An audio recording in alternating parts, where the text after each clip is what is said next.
个新娘离奇的死在了婚礼当天，尸体坐在一个六芒星状的法阵中，转角处均放置了一支金色蜡烛，现场的镜子上同样画着那种六芒星的图案。死者名叫刘文霞，遇害时一个人在化妆间里，婚礼快要开始时被一个伴娘发现，然而婚礼现场的监控并没有发现什么可疑人物，加上化妆间里并没有监控，所以一时间根本不知道刘文霞是怎么死的。正在和未婚妻一起选婚纱的法医秦明接到通知后，立即赶往了案发现场，对尸体进行了初步的检查后，他判断死者是中毒而死，但具体中了什么毒，还要等尸检后才能得知。下毒杀人的案件，警察们见得多了，但现场被布置得如此诡异，他们还是头一次见，所以推测这起案件很有可能和什么宗教仪式有关。尸检时，秦明发现死者全身皮肤呈脱水状，嘴唇和指甲十分苍白，典型的溃败式外伤以及机械性窒息，种种迹象都验证了刘文霞是中毒而死。另外，他们还在尸体身上发现了一块纹身洗掉的痕迹，以及一根红色带鱼腰绳，这些代表着什么暂不得知，但对死者胃部的提取物进行化验后，确认死者中的毒并不是市场上常见的毒物，而是下毒者自行调制而成的。但是毒物在死者体内进行过代谢之后，已经无法分辨其成分，唯一可以确定的是，凶手应该从事着和生化行业相关的职业。另外，经过调查得知，案发现场的六芒星图案在西方被称作所罗门封印，被西方的一些小众宗教传播使用，代表着男性和女性的原力合一。图案本身和魔力、神秘学相关，因此它也被西方的正统宗教所禁止。说到这个六芒星，秦明隐约记得曾在某个卷宗里看到过类似的图案。果然，经过查找后，发现这起案子和15年前的一起案件几乎一模一样。当时一个叫方静的新娘也是死在了婚礼当天，现场同样出现了金蜡烛以及六芒星法阵。当年警方将嫌疑人锁定在了死者的丈夫陈立明身上，因为他正是一家医药公司的专家，而且当时正在研发一种新型药剂。他妻子死后才停止了研发，所以陈立明当时也成了头号嫌疑人。可是他却有着完美的不在场证明，那起案子也就成了一起悬案。之后，陈立明也因丧妻之痛被诊断出了精神障碍，一直被关在精神病院里，直到5年前才放出来。这样看来，这2起案件的凶手很有可能都是陈立明。可找到这个陈立明后，他说的第一句话竟是：“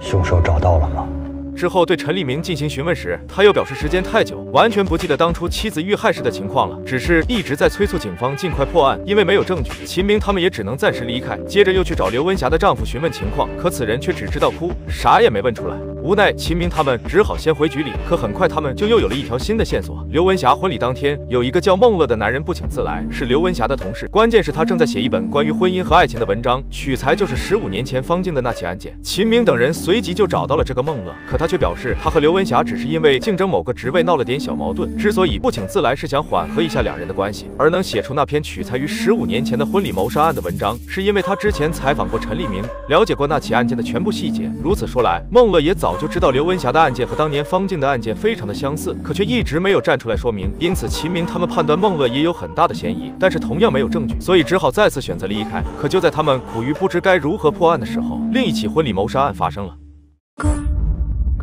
一个叫康小娇的新娘死在了婚礼当天，这已经是当地发生的第3起婚礼谋杀案了。3起案件的案发现场都出现了六芒星法阵以及金蜡烛，死因也都是中毒，但这次的死者却出现了鼻孔出血的症状，前2起案件的死者却没有。另外，最近发生的2起案件和第1起案件却间隔15年之久，如今前2起案件仍然悬而未决。警方确定这是一起连环凶杀案，因为没足够的证据给前2起案件的嫌疑人定罪，所以警方决定从刚发生的第3起案件上寻找突破口。据发现，康小娇尸体的伴娘交代，死者和新郎马军本就不该结婚，因为马军就是个渣男，上学时就经常背着康小娇在外面沾花惹草。虽然他们不知道那个小绿茶是谁，但很有可能是他杀了新娘康小娇。于是警方找到了新郎马军，此时他正瘫坐在卫生间里，一副为痛失爱妻而悲伤的样子。如果伴娘说的是真的话，那这个马军的演技还真是不一般。可对他进行审讯后，警方却发现他的悲伤好像不是装的，而且一提到关于他沾花惹草的传闻，他就暴跳如雷，说他也不知道是谁在背后造谣。从他和康小娇开始恋爱时，就莫名其妙的传出了这种谣言。尸检时，秦明在康小娇的尸体上也发现了一根红色带鱼腰绳。另外，可以确定康小娇中的毒和刘文霞是同一种。而康小娇之所以出现了鼻孔出血的状况，可能是因为凶手调配毒药时没控制好剂量。这样看来，3起案件是连环凶杀案无疑了。可除了毒药，又貌似没有其他相关地方。就在他们为此疑惑时，一名警员从康小娇婚礼的名单上发现了一个熟悉的名字。陈立明为什么会出现在康小娇的婚礼上呢？带着疑问警方再次找到了陈立明。陈立明的解释是，新郎马军是他的表弟，出席表弟的婚礼显然没有什么问题。但这也让警方想起来去调查一下陈立明的人际关系，发现他还有一个姨妈，而且15年前也出席了陈立明的婚礼。于是秦明他们就立马找到了他。据他交代，15年前他带着自己的外甥马军去参加婚礼，结果就看到了那可怕的一幕，还差点把年幼的马军给吓坏了，就连他现在回想起来还后怕的要命。这样看来，马军目睹过15年前的那起案子，如果他真是伴娘口中的渣男，那就不排除模仿杀人的可能。那3起案件就有可能不是同一人所为了。这时秦明收到了女友发来的信息，问他是不是忘了2人的婚期。一直忙于工作的秦明这才想起明天就是自己的婚礼了。回到家后，看着女友为婚礼准备的满屋子的东西，秦明一股愧疚感涌上心头。可女友却丝毫没有在意，还说给他准备了一个惊喜。就在女友去换衣服的时候，秦明竟然又坐着睡着了。殊不知女友准备的惊喜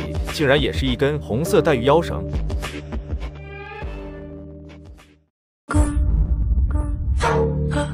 连续发生的婚礼谋杀案让身为法医的秦明忙得焦头烂额，甚至都忘记了自己还是个准新郎。好在女友铃铛一个人准备好了一切，秦明什么也没过问就成为了新郎。可婚礼开始前，他却从女友闺蜜的口中得知，铃铛也专门为婚礼准备了一条红色带鱼腰绳，说是能带来好运。听到这些的秦明当时就愣住了，因为前2起婚礼谋杀案的新娘身上也都发现了一条红色带鱼腰绳。紧接着他又在婚礼现场看到了和案发现场一样的东西，他立马意识到了危险。可找到化妆间时，闺蜜却告诉他铃铛去卫生间了。他立马四处寻找，可始终就是找不到人。慌乱中，他好像看到了一个熟悉的身影，那正是15年前婚礼谋杀案的新郎陈立明。可追上去后又找不到人了，他立马打电话通知自己的同事，让他们一起寻找铃铛和陈立明。结果在来到走廊上，就又看到了铃铛。一番询问后，铃铛却说没有见到什么陈立明，也根本不认识。秦明也就没有多想，可能是自己过于敏感看错了。之后婚礼顺利举行，但是为了破案，秦明放弃了度蜜月，惹得铃铛非常不高兴，甚至连便当都没给他准备，而是点了份外卖。不知情的秦明还打电话抱怨今天的便当怎么有点咸。得知是铃铛点的外卖后，他猛然意识到，同样的一道菜，不同人做的口味不同，那同一种毒药，不同人调配出的药效也肯定不同。而第3个被害者康小娇之所以会出现鼻孔出血的情况，说明制毒的和15年前的案件不是同一人，但是肯定看到过毒药的配方。